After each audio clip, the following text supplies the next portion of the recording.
So far on Alex Builds, and despite having no building experience, I decided to build an old style barn on a massively sloping plot. I bought some stone and built a test wall, got some trees cut down, then hired a digger, with which I ruined my garden, pulled out 2 tree stumps, dug some trenches, cocked up those trenches and fixed the trenches. I built a concrete chute through which we cocked up the concrete pour which set with a slope, which we fixed by cutting loads of trench blocks and laying them to offset the slope.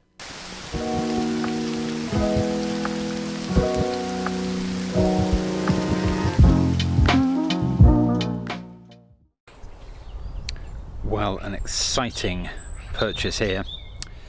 I have taken delivery of an Avant 220, as the rather comical branding shows you. So this is a mini loader and it's only got 10 hours on it. It's a late 2019. The reason why I'm saying that is it's under warranty. It was used by somebody who had an events business, so I think they were using it to just shift stuff backwards and forwards. So what's really good about this, and the reason why I've bought it, is I just want to be able to shift stuff to and from the site. You know, I really hurt my back last weekend just lifting block from one place to another and twisting, so this makes life a little bit easier.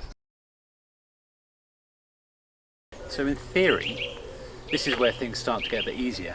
Got a nice flat run, and I've just got to block my way along. I've got 5 blocks ready to go there, a bit of cement. So let's see if we can get the first line in. I'll put the first one in, then I'll get a string line going and see what that looks like. So just a quick recap. I've had quite a few more views on the videos since I put that concrete one up, and also had quite a lot of comments, mainly from builders telling me that I don't know what the hell I'm doing. And by the way, they're correct. I don't. It's a DIY build. But Alan left a couple of comments saying, why didn't you clear all that soil out? That soil you can see to the left now. And that's a fair point. But what I haven't explained for a while is that because of the slopes on the site and the access point being at the top of the slope, I'm basically building this up to the highest point. So in total, there's going to be 6 courses of block. And also I'm going to need to use some of that soil to infill and to bank up later on. Actually, I thought this was probably a good moment to recap what we're doing, because you probably haven't seen the design video that went up. So we've got the driveway to the right hand side and the footpath, public footpath, down at the bottom. Now remember, the difference in height from the driveway down is about 2.2 meters down to a sandbank that's running underneath the land. Now, because of the access issues, I need the barn to be somewhere up at this sort of height because I need vehicles to go into it from the driveway. And that's why the plot has made things very challenging. And I suppose that's also why I've done some things that people are a bit bemused by and frankly made a bit of a mess of the footings. Anyway, so here's the actual plot. Here's the same thing, and you can see the outline of where I'm building it. So in video part 3, first thing we had to do was remove the trees, which we did. In part 4, that was about getting a digger. First time I've used a digger, by the way, and excavating it out to an approximate height.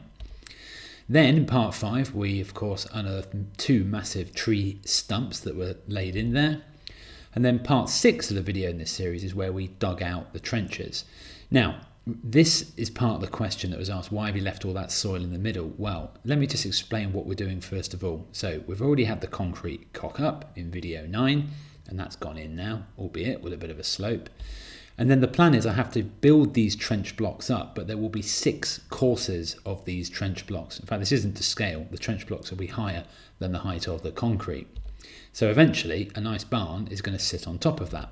But before we get to that bit, I will have to dig some of this subsoil out and I will use it to bank up the side down the footpath, because that's now going to be at a higher level. I'll then be putting MOT Type 1 aggregate in there and whacking it down. By the way, we'll come on to it later on. Yes, I have considered block and beam. So we'll build that up and then we'll put insulation and the slab. And hey presto, we can build our nice barn. Now, as I mentioned, I bought this Avant loader to help me get all these blocks around, given how many there are and how heavy they are. One of the key things though is that of course I need to be able to get the loader into the actual site itself. So one of the things I've decided to do at this point, although it's going to make a bit of the mess of the blocks that I've already laid, is you can see that I'm scraping the soil in, so kind of making a bridge so I can get the loader into the middle of the site. And that means that I can actually get the forks on and start to bring pallets of block in. And here we are. This is the first pallet that I did. Speed it up. I think the drone was having a bit of a wobbler today. I think it was a bit windy. So now I can drive this in and get the blocks where I need them.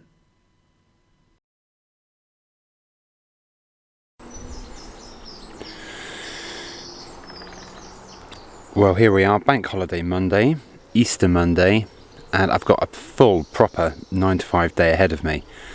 Not something I've actually done so far, so going to be interesting to see how much progress I can make. Little ambience update. Well, we're into spring, but there's no leaves on the trees yet. We've had some really nice, fine, sunny weather, but it's very cool, very windy. There you go, some of the blossom out. So the forecast is getting colder and colder. In fact, there's actually snow forecast later this week. Let me show you where we got up to. So we're on a third course here, and this is where I've made my kind of mud bridge, if you like, to get the digger in. So I think today what I'm going to try and do, okay, let's be realistic just for once. Jump down here. So I'm going to drop block here. And I think my aim today is it's going to be best to probably start this area here and work my way back, because of course you can't walk on stuff you've laid. So I would just like to finish this last section, well not last, finish this section up to here. So I'm going to focus on whole blocks today, and I'm going to get this laid up to its second course, get that nice and straight. And by the end of today, well, I've got a choice. I mean, I should easily be able to get the second course in, surely.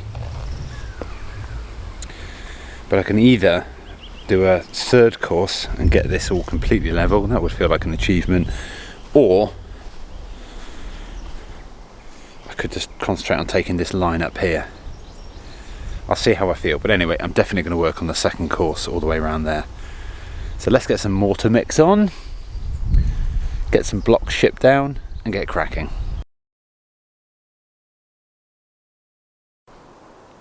Quick Bank Holiday Monday update. So progress has been pretty good. It's very cold, it's quite dull. I feel quite sick actually. Too much information, I'm sure. So I'm up to course 2 now, all the way around here. This is okay to walk on, and all the way down here. Now, I'm not going to win Bricklayer of the Year award, and nor do I intend to. Basically, I'm cutting my teeth on these blocks, which are the ones which I keep saying over and over again are all going to be underground. They won't be seen. So as long as they're robust, they're fine, but pretty, they ain't. Right, I've got a slightly different approach here, which is I've done loads of prep. I'm going to try and do everything in one go. 4 buckets of mortar, about 26 blocks, which is more than I need. I've got a taut string line in, cup of tea. So that means no distracting, I can just get laid. The only problem is it's taken me about an hour to get this stuff ready and it's started raining, but I don't care, I'm going to work through that. Let's get on.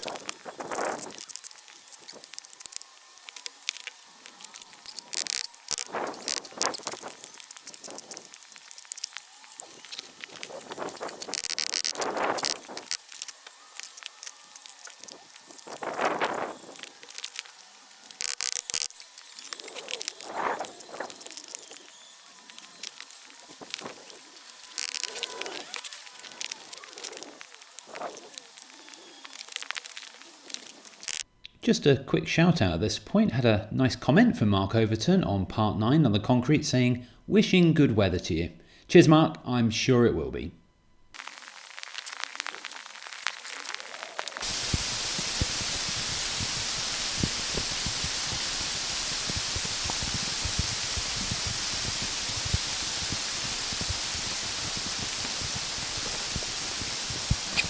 going to have to pause.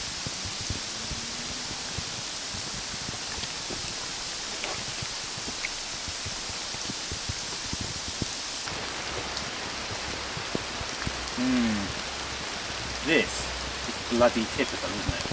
So one time, I got my act together. I got all the blocks down and mixed all that mortar. Oh, I don't know if the camera's picking it up, it was raining really hard. I did check out, can you lay block work in the rain? You kind of can. One of the real problems with it is that you get leaching from the cement, there's something called efflorescence. You might have seen it when you get new builds that have got like white stuff all down the wall.